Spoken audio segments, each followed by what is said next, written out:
Assalamualaikum warahmatullahi wabarakatuh. Perkenalkan, nama saya Nurma Kurniawati, NIM 193111020. Di sini saya akan menjelaskan tentang memahami historisitas fikih. Nah, dalam materi ini ada beberapa poin. Langsung saja kita masuk kepada poin yang pertama, yaitu A. Historitas fikih. Nah, kita tahu bahwa sumber primer dalam Islam itu ada dua. Yang pertama yaitu Al-Quran dan yang kedua yaitu hadis. Nah, yang kita bahas di sini, kita lebih tekankan kepada Al-Quran. Apa itu Al-Quran? Al-Quran adalah kalam Allah Subhanahu wa Ta'ala yang diwahyukan kepada Nabi Muhammad SAW melalui malaikat Jibril yang berlangsung selama kurang lebih 23 tahun sebagai petunjuk dalam kehidupan bagi orang-orang yang bertakwa, bahkan seluruh manusia. Berbicara tentang kehidupan manusia, pastinya juga tidak lepas dari sebuah perbedaan. Contohnya, masyarakat Muslim di Indonesia pastinya berbeda dengan masyarakat Muslim di Mekah, di Madinah, atau bahkan wilayah lainnya. Di Indonesia sendiri, Islam ditampilkan dalam aneka bentuk, pemahaman, dan corak. Kenapa hal itu bisa terjadi? Tentunya hal itu tidak lepas dari bagaimana sejarah Islam masuk ke wilayah Nusantara. Banyak pendapat yang menyebutkan bahwa Islam masuk ke Nusantara dibawa oleh para pedagang. Selanjutnya, Islam dikembangkan melalui berbagai pendekatan. Salah satu di antaranya yaitu pendekatan dakwah yang dilakukan oleh para wali songo di Jawa, para datuk di wilayah Sulawesi Selatan. Karena perbedaan pengaruh pola dakwah tersebut tentunya akan berimplikasi pada perbedaan kultur keberislaman masyarakat Islam di Nusantara. Sehingga karena perbedaan-perbedaan tersebut muncul berbagai organisasi Islam di Indonesia, aliran-aliran Islam di Indonesia, serta aliran teologi dan juga mazhab fikih. Berbicara tentang mazhab fikih, di Indonesia banyak sekali mazhab fikih yang berkembang. Setidaknya ada 5 mazhab fikih, bahkan lebih dari itu. Semua berkembang dan berpengaruh, tetapi negara sendiri tidak memaksakan untuk mengikuti mazhab fikih tersebut. Karena negara Indonesia mengakui Bhinneka Tunggal Ika sebagai pilar kehidupan berbangsa dan bernegara. Justru jika negara memaksakan untuk mengikuti mazhab fikih tersebut, maka negara akan berhadapan dengan masyarakatnya sendiri. Poin yang selanjutnya, poin B, yaitu stagnasi tasyrik Islam. Fikih merupakan hukum Islam dari hasil olah nalar manusia yang relatif dan lahir berdasarkan kondisi sosiokultural. Nah, maksud dari kondisi sosiokultural ini yaitu fikih di suatu tempat belum tentu cocok di tempat yang lain walaupun dalam waktu bersamaan. Tetapi kenyataannya historis kelahiran fikih ini sering terlupakan sehingga menyebabkan perpecahan antar kelompok atau bahkan menyebabkan terjadinya fanatisme. Maka dari itu, umat Islam harus membangun komunikasi di atas prinsip persaudaraan.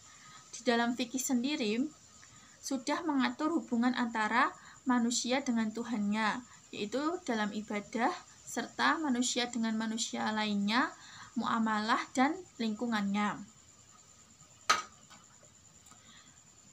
Di dalam fikih terdapat pembagian hukum dalam Islam, paling tidak yaitu dalam 3 bagian. Yang pertama, hukum i'tiqodiyah, yaitu hukum yang berkaitan dengan hal-hal yang wajib diyakini oleh orang-orang mukallaf, yaitu orang yang terbebani dengan hukum, yang meliputi kepercayaan dengan Allah, malaikat, kitab-kitab, para rasul dan hari akhir. Kedua, hukum khuluqiyah, yaitu hukum-hukum yang bertalian dengan hal-hal yang wajib atas orang-orang mukallaf, menyangkut kewajiban yang harus dilaksanakan dan larangan yang wajib ditinggalkan. Yang ketiga, hukum amaliyah atau praktis yang berkaitan dengan perkataan dan perbuatan mukallaf serta tata cara melaksanakannya. Poin C yaitu fenomena fikih pada generasi awal. Terdapat 3 generasi awal fikih, yaitu generasi Rasulullah SAW, generasi para sahabat, dan generasi para tabi'in. Hukum Islam dimulai dengan suatu masa pembentukan dan pembinaan secara langsung oleh Nabi Muhammad SAW. Setelah Nabi Muhammad SAW wafat, masalah terus bermunculan melingkupi kehidupan para sahabat, atau bahkan meninggalnya Nabi Muhammad merupakan awal terjadinya perbedaan paham di kalangan para sahabat. Para sahabat harus mengembangkan pemahaman fikih mereka, merujuk kepada nas-nas agama, Al-Quran, hadis, atau bahkan dengan menggunakan ra'yu melalui ijtihad mereka. Masalah-masalah tidak berhenti dan terus bermunculan hingga masuki era para tabi'in. Banyak persoalan-persoalan masyarakat yang muncul yang belum pernah terjadi pada masa Nabi Muhammad SAW dan sahabat. Para tabi'in harus berusaha sekuat tenaga dalam mengerahkan segenap potensi intelektualnya untuk menjawab segala persoalan berdasarkan otoritas Al-Quran dan Sunnah. Poin D. Fenomena fikih di masa pembentukan mazhab. Pada masa ini, corak dan karakter fikih diduga mendapat pengaruh dari kepentingan politik. Karena mendapat pengaruh kepentingan politik tersebut, mazhab fikih menjadi terkotak-kotak. Beberapa mazhab fikih yang tercatat dalam sejarah diantaranya mazhab Hanafi, Maliki, Syafi'i, Hambali, dan Ja'fari. Selain mazhab-mazhab yang tercatat dalam sejarah, terdapat juga mazhab yang terlupakan, seperti mazhab Al-Thawri, mazhab Ibnu Uyainah, dan mazhab lainnya. Poin E. Ketika pintu ijtihad tertutup. Pintu ijtihad tertutup terjadi karena keterhentian kajian fikih yang terjadi pada masa kodifikasi atau tadwin. Gerakan tadwin di satu sisi merupakan upaya untuk menyimpan khazanah ilmu para ulama, tetapi di sisi lain menjadi penyebab ulama berikutnya merasa cukup dengan apa yang telah tersedia. Mereka merasa tidak perlu melakukan penelitian dan pengajian ulang terhadap sejumlah masalah baru. Tidak semua pintu ijtihad tertutup. Satu pintu ijtihad tertutup dan yang lainnya tetap terbuka. Pintu ijtihad yang ditutup adalah ijtihad mutlak, penalaran independen, dan yang terbuka adalah pintu ijtihad fi al-mahzab, ijtihad dalam koridor mahzab. Maksudnya yaitu para ulama tidak boleh berijtihad secara pribadi. Untuk kepentingan pribadi, para ulama harus berijtihad dalam lingkup mahzabnya atau dalam koridor mahzab. Poin F. Mengembangkan ijtihad independen atau mutlak. Perkembangan ilmu pengetahuan dan teknologi yang disertai dengan dampak globalisasi telah membawa perubahan yang serba cepat. Masalah sosial muncul dengan wajahnya yang sangat beragam. Akhir-akhir ini banyak muncul kegelisahan intelektual tentang utilitas usul fikih. Kegelisahan tersebut diekspresikan dalam sebuah kecemasan bahwa ternyata usul fikih hingga saat ini masih sangat kaku dalam menghadapi dan menyapa konteks peradaban kekinian. ada seorang pemikir kontemporer yang mempertanyakan keabsahan atau kebenaran teori-teori fikih yang disusun berdasarkan teori-teori fikih pada masa lampau. Pemikir kontemporer tersebut berpendapat bahwa kondisi sosiohistoris yang terjadi pada masa sekarang ini tentunya sangat berbeda dengan kondisi sosiohistoris yang terjadi pada masa lampau. Merespon hal tersebut, Hasan Hanafi menyarankan untuk melihat 3 dimensi, yaitu dimensi masa lampau, masa esok, dan sekarang. Tentu saja, para ulama kita tidak harus mengikuti pandangan tersebut, tetapi paling tidak dibutuhkan kesadaran historis untuk hidup di masa yang berbeda. G. Islam Indonesia, Islam yang majemuk. Umat Islam di Indonesia merupakan umat Islam yang unik dan heterogen. Indonesia merupakan negara dengan mayoritas umat Islam, akan tetapi terdapat juga beberapa wilayah di Indonesia yang menjadi minoritas dalam agama Islam.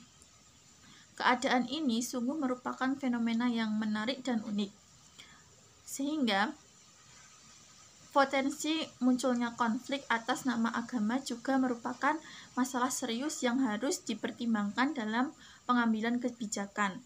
Bahkan secara internal, umat Islam mempunyai beberapa ormas, mazhab, dan organisasi, sehingga dibutuhkan kearifan dalam berkomunikasi dalam pengambilan kebijakan.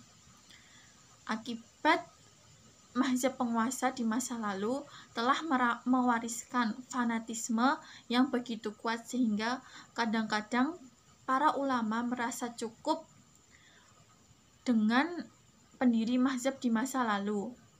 Akibatnya semangat mengkaji teks Al-Quran dan hadis melemah. Padahal sebenarnya pandangan ulama mazhab di masa lalu merupakan produk pemikiran berdasarkan konteks sosial kultural pada masa itu. Kearifan menyikapi perbedaan.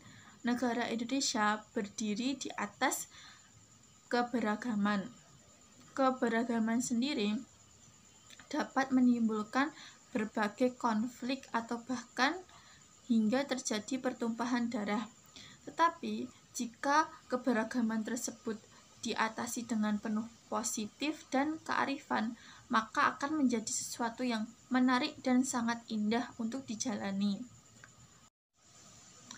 Fikih seharusnya mampu memberikan jawaban tuntas terhadap berbagai fakta-fakta empirik.